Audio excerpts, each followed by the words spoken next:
All right, let's get started with creating the petals for the flowers.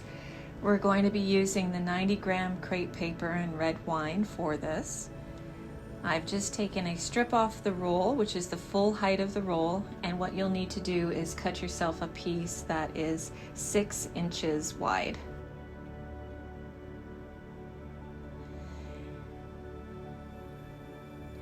Now we're going to take the paper and fold it in half, and we're going to cut it into 2 pieces.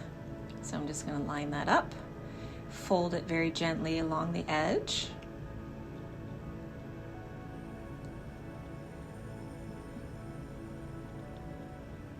and we'll just cut that into 2. Because what we're going to be doing is actually laminating these 2 pieces together to create petals that have more body, they're more durable. Now you'll notice that once we cut the paper here, I can show you, there are 2 sides to the paper. One side is more vibrant than the other. So that would be the underside, and that's the side I want to show. Okay, so when we're laminating the papers together, I want to put the duller sides together. So make sure that you can see which are which. And then through the lamination, we'll be able to sculpt the petals by putting the paper together, glue it, and while they're still wet, we can sculpt the petals and then let them dry and our sculpting sets in. So just make sure you have the papers lined up properly so that they can go on top of one another in the correct way. All right, it's nice and smooth. So what I'm going to do is I'm going to take my glue that has been watered down. And now what I like to do is take a fresh container and pour a little bit of the existing glue into this. Once the brush starts going in and onto the red paper, the dye does release and it will make the glue red.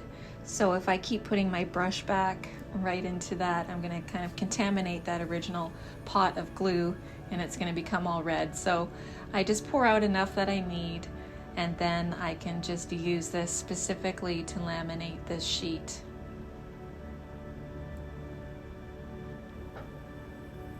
So I'm just going to go ahead and dip in here. And you want to work quite quickly because the paper will spread.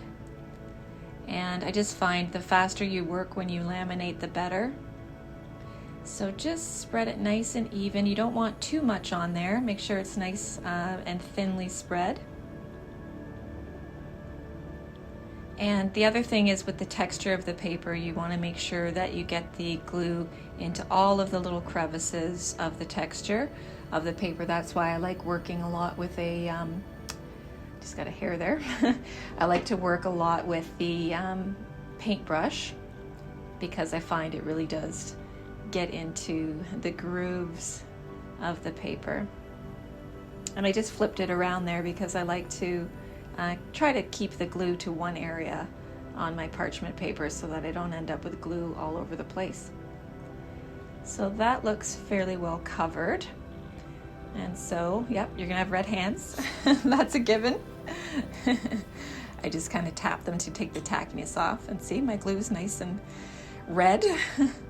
So now we're going to just gently spread this out a little bit so we can get rid of the wrinkles in the paper. And then I'm going to take the other side and we're going to match it up. But just spread it out nicely, remove any hairs or anything that got on there. And now I need to stretch this out so that it can match approximately the same width. It doesn't have to be exact. This is going to give you a little bit more than you need to create the petals for the flower. So just keep stretching it gently until you match the size of it approximately. Make sure you don't stretch too hard. So I'm just grabbing the sides and pulling gently, and it's slowly getting wider and wider. That looks about right. Just give it one last adjustment because this paper is still growing. And then I'm just going to lay it right onto the top and begin to smooth it out very gently. And this is why you want a work surface that doesn't have too much glue on it, because the underside of it will be, you know, being pressed into all of that glue.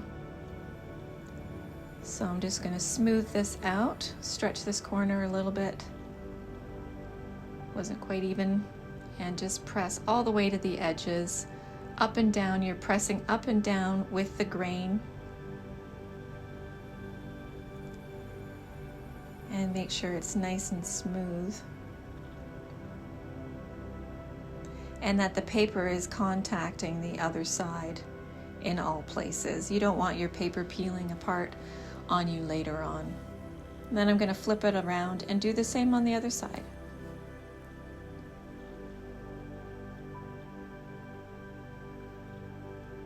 Smoothing.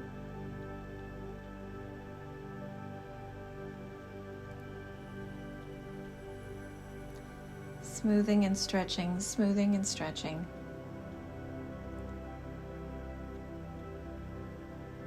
There we are, that looks lovely. And now we'll just take the scissors and just trim off the ends that didn't quite line up. And that's so when you're cutting your templates, you know that you're not going to get a wonky piece in your flower petal that's only one layer thick or something. So I find it's helpful just to remove that so that risk is taken away.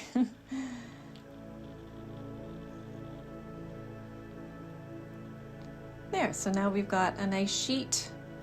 It's nice and neat, and we can start to cut out our petals. So I'm just going to fold this over. And I'm going to find, of the inner petals for the flower, I want to find the template that is the tallest one. And I'm going to cut a strip that can accommodate that petal. And because it's the tallest, I know it'll be able to accommodate all of the other inner petals as well. Then I'll just unfold this.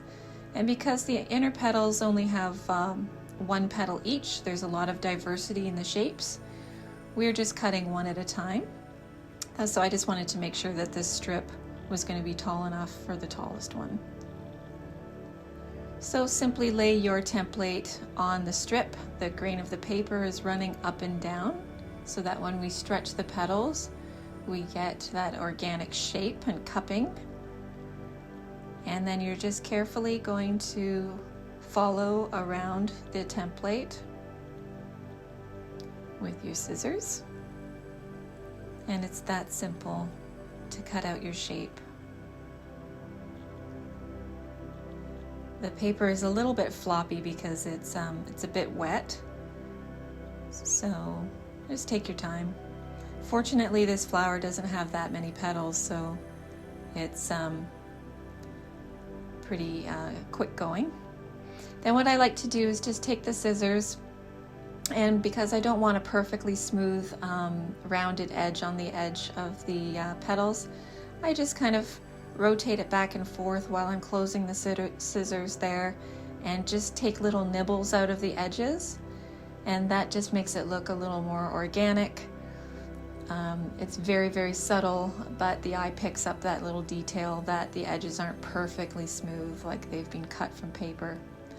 And that's completed. So then we'll go to each of the next templates. The inner petals, again, only have one for you to cut out. And then the outer petals will have 3 of each of those shapes. And here's the outer petal here. This strip that was remaining isn't quite tall enough for that outer petal, so I'm going to go back to my rest of my paper, and I'm going to cut another strip off, which will handle some of these anyways. And because I need to cut out 3, I'm going to try to cut 3 at one time. It's a little time saver. So we're going to do the accordion fold method. You place the template onto the strip and then fold it over like an accordion. Fold it over so that you'll get 3 petals for one cut. So it's lined up there. Now I'm going to cut the trailing piece off. And now I can cut 3 petals out at one time and then go in and do some detail along the edges as we did before.